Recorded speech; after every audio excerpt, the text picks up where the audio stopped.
जीवन में क्या कभी कभी ऐसा कुछ होता है कि सोचा था कुछ और हो गया कुछ और।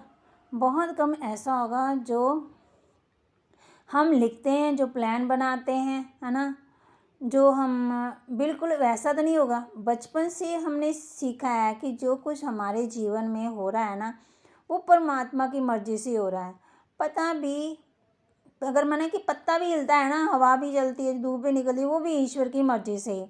एक मिनट के लिए सोचते हैं, अगर ये पूरी दुनिया भगवान की मर्ज़ी से चल रही होती, अगर हम सबका भाग्य परमात्मा लिख रहा होता, अगर इस सृष्टि का भाग्य परमात्मा लिख रहा होता, तो वह वर्ल्ड, एक मिनट भी सोचो कि दुनिया कैसी होती, वर्ल्ड कैसा होता, सुख। भगवान भी क्या, अगर ये दुनिया हमसे भी किसी की मर्ज़ी से चल रही होती ना, तो आपसे कोई लिखता कि भूकंप आए तो इतनी सारी आत्माओं को भाग्य में दुख लिखकर चला जाए? नहीं, लिखता हम में से कोई ऐसा नहीं। अगर आप अपने बच्चे का भाग्य लिखें तो कैसा लिखेंगे? भाग्य बड़ा अच्छा, 2 मिनट सोचना भी नहीं पड़ता, लिखते जाएंगे। रिश्ता कैसा होगा? परफेक्ट। उसकी फैमिली कैसी होगी? परफेक्ट। उसका कैरियर कैसा होगा? परफेक्ट। परफेक्ट, है ना, हर बात में परफेक्ट। परफेक्ट से कुछ नीचे लिख ही नहीं सकते हम। अगर 2 3 4 बच्चे हैं, एक बहुत आज्ञाकारी है और एक थोड़ा मस्ती करने वाला है, नटखट है ना, तो एक बहुत आज्ञाकारी, आप दोनों का भाग्य कैसे लिखेंगे?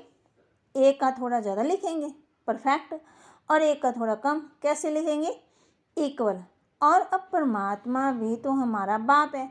अगर परमात्मा हमारा भाग्य लिखेगा तो कैसे लिखेगा? परफेक्ट लिखेगा ना, और इक्वल लिखेगा। एक और बात बचपन से सुनी थी कि जैसा कर्म वैसा फल। कहते ना, पुण्य आत्मा, पाप आत्मा, देव आत्मा, महान आत्मा तो कैसे बनी? जो हम दूसरों को दे रहे हैं ना, वही हमें मिल रहा है। तो फिर जो कुछ हो रहा है ना, वो परमात्मा की मर्ज़ी से हो रहा है। सोचो ज़रा। दूसरा, जो कुछ हो रहा है वो मेरे कर्मों का फल है। भगवान किसी को दुख नहीं देता है, वो मेरा पिता है ना। दोनों में से चेक करना कौन सा राइट है और कौन सा रॉन्ग है।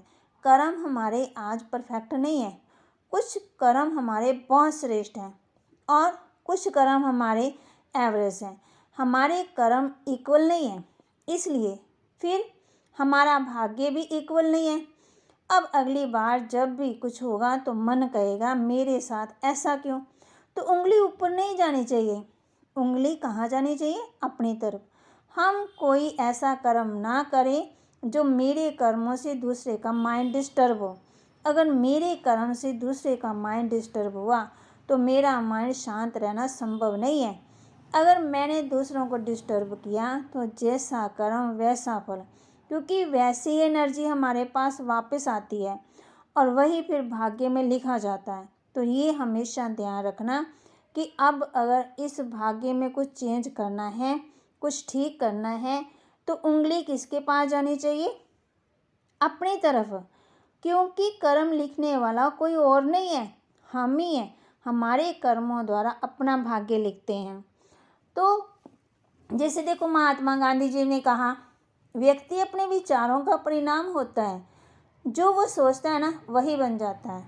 तो लोगों की सोच का छोटा सा फर्क परिणाम में बहुत बड़ा फर्क पैदा कर देता है। वह फर्क है नज़रिए का फ़र्क है।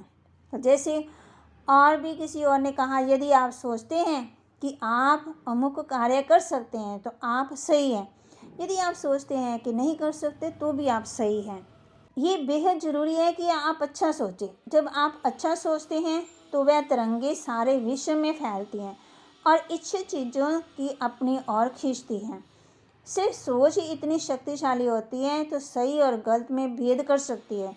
तो जो व्यक्ति को ऊपर उठा सकती है और नीचे भी गिरा सकती है, ये हमारी सोच है।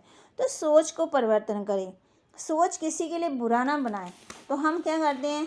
दूसरों के प्रति बुरा सोचते रहते हैं और हमें खुद की धारणाएं सुखी या दुखी करती हैं। अर्थात लोग तो जैसे हैं वैसे ही रहते हैं, लेकिन जो हमारी धारणाओं के हिसाब से होते हैं ना, वो अच्छे हैं, जो नहीं होते हैं वे बुरे होते हैं। जब हमें ज़्यादातर लोगों में विशेषता के स्थान पर कमियां ज़्यादा नज़र आने लगती हैं तब हम अपने नज़रिए से सही होते हैं। बस हमारे सुख एहसास के स्थान पे कुछ एहसास जगह बना देते हैं। हम ख्यालों के आईने से बाहर आए। दोस्तों, ये जीवन है। पुल और दीवार दोनों के निर्माण में एक जैसा मटेरियल लगता है, जबकि पुल लोगों को जोड़ने का काम करता है और दीवार अलग करने का काम करती है। ठीक इसी तरह मनुष्य बने हैं एक साथ